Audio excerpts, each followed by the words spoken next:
Ayon sa ulat ni Eric Pinkles ng Bleacher Report, hindi pa tapos ang plano ng Utah Jazz na kunin si Reeves mula sa Los Angeles Lakers. Sa katunayan, ayon sa report, posibleng magpatuloy ang Utah Jazz sa pagbibigay ng malaking offer kay Reeves sa free agency. At kung mangyari iyon, mapipilitan ang Lakers na gumawa ng isang napakahirap na desisyon. Kasi kung masisilaw si Reeves sa offer ng Jazz, posibleng mawala sa Lakers ang isa sa pinaka-importanting players nila sa future. Pero ang tanong ngayon, kakayanin ba ng Lakers na protektahan si Austin Reeves o ito na ba ang simula ng pagkawala niya sa team? Unang punto dito ay kung bakit gustong-gusto ng Utah Jazz si Austin Reeves. Sa mga nakaraang season, unti-unting naging isa sa pinaka-importanting players ng Lakers si Reeves. Hindi lang siya scorer, kundi isa rin siyang playmaker na kayang gumawa ng tamang desisyon sa offense. Magaling siyang magbasa ng depensa, marunong mag-create ng sariling tira,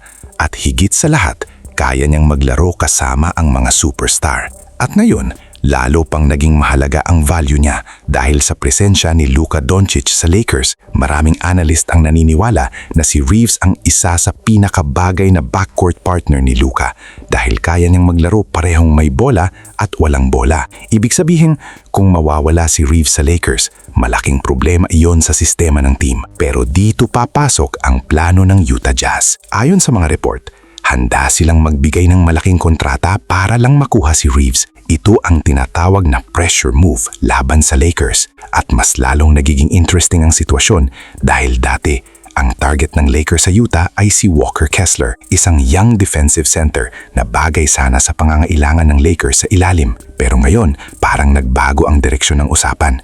Sa halip na si Kessler ang mapunta sa Lakers, ang nangyayari ngayon ay ang Jazz ang sumusubok kunin ang isa sa core players ng Lakers. At kung mangyari ito, malaking dagok ito sa plano ng Lakers na bumuo ng long-term partnership sa pagitan ni Luka at Reeves. Kaya ang pinakamalaking tanong ngayon ay kung handa ba ang Lakers na tapatan ang magiging offer ng Utah Jazz. Dahil sa NBA ngayon, hindi lang talent ang laban, madalas pera ang nagdedesisyon kung saan pupunta ang isang player. Kung maglalabas ng napakalaking kontrata ang Jazz, mapipilitan ang Lakers na magdesisyon kung hanggang saan lang nila kayang ibigay para kay Reeves. Kung tatapatan nila, mapapanatili nila ang isa sa pinaka-importanting piraso ng kanilang future. Pero kung hindi, posibleng mapunta sa Utah ang isa sa pinaka-underrated guard sa liga. Sa ngayon, wala pang final na desisyon, pero malinaw na isa ito sa mga sitwasyon na kailangang bantayan ng Lakers ngayong off-season dahil si Austin Reeves ay hindi na lang basta role player. Isa na siyang mahalagang bahagi ng direksyon ng team, lalo na kung ang plano nila ay magtayo ng panibagong contender sa paligid ni Luka Doncic. Pero kung sakaling dumating ang napakalaking offer mula sa Utah Jazz,